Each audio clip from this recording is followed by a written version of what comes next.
GRAD, c'est l'événement qui a réuni plus d'une vingtaine d'artisans dans les locaux de Bénin Royal Hotel le samedi 9 avril. Une initiative de Nadine Hagen Agency. Le Bénin est le hub de l'Afrique. En Afrique, tout le monde vient au Bénin pour acheter quelque chose. Mais il y a un grand potentiel du Made in Bénin. Le Bénin est très avancé dans le Made in Africa. Cette initiative s'appelle la Grande Rencontre des artisans d'Afrique et de la diaspora. Son but est de fédérer et mutualiser les artisans africains qui font dans la transformation des produits agricoles. Nous sommes surtout aussi dans la transformation de tout ce qui est artisanat et nous sommes riches. J'ai envie de dire au monde entier qu'on ne peut plus parler de l'Afrique comme un continent qui a l'insuffisance alimentaire. Nous pouvons être autosuffisants. Le Bénin est très avancé dans le Made in Africa. En effet, les exposants viennent de tout horizon de l'étendue du territoire national, un peu comme Dame Honorine Tossa, venue de Porto Novo. Elle est présidente du centre de formation d'Orcas. Ce centre est spécialisé dans la fabrication des sacs artisanaux, comme les sacs que je tiens.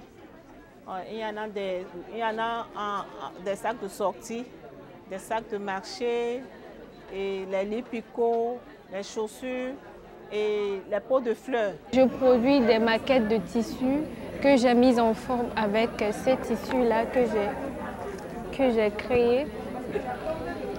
Différents tissus avec différentes couleurs. Ils sont en coton et ils sont produits à la main. Des tissus Ifriqiya de Chiem. Ici des bourgeois, on les appelle en français facile des porte-bougies. Et puis on met les bougies à l'intérieur, c'est pour la décoration d'intérieur. On peut les utiliser en bureau, en chambre, pour les hôtels et tout. Nous avons des sacs pour les courses, avec des designs.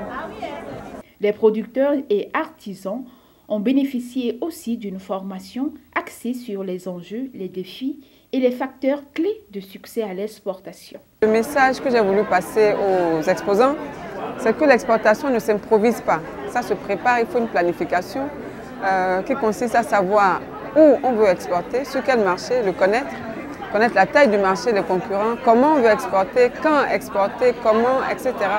Ce sont toutes ces questions qu'on doit se poser avant de se lancer dans le processus d'exportation. Et les impressions étaient bonnes.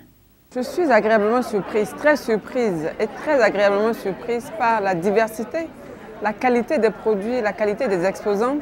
On sent que le Bénin innove et innove dans la bonne posture parce qu'on recherche toujours à mieux faire, à exceller et à challenger les marchés internationaux et ça c'est une très bonne chose.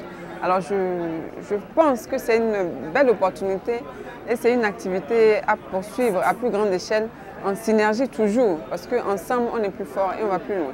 Ici nous sommes à une foire de Made in Bénin, les produits locaux. Et ce que je suis en train de voir ici c'est très important parce que je vois que nous avons pas mal de produits et qui sont vraiment des produits importants au Bénin. Il faut que nous puissions vraiment valoriser ce que nous faisons et encourager tout le peuple béninois à consommer le local. Ben, je suis complètement épatée parce que je vis en Angleterre depuis 25 ans. C'est la première fois que je vois un sirop de menthe au Bénin. Alors, j'ai goûté une liqueur. Il n'y a pas de différence entre tout ce qu'il y a en Europe comme cognac et tout ça. J'ai fait une première au mois de décembre. Il n'y avait pas autant de monde qu'aujourd'hui. Aujourd'hui, nous pouvons déjà savoir que la GRAD qui va rassembler l'Afrique et la diaspora sera plus grande. Cette mini-foire qui prend fin le dimanche 10 avril, toujours à Bénin Royal Hotel, n'est qu'une prélude de la grande GRAD prévue pour les 28, 29 et 30 juillet 2022.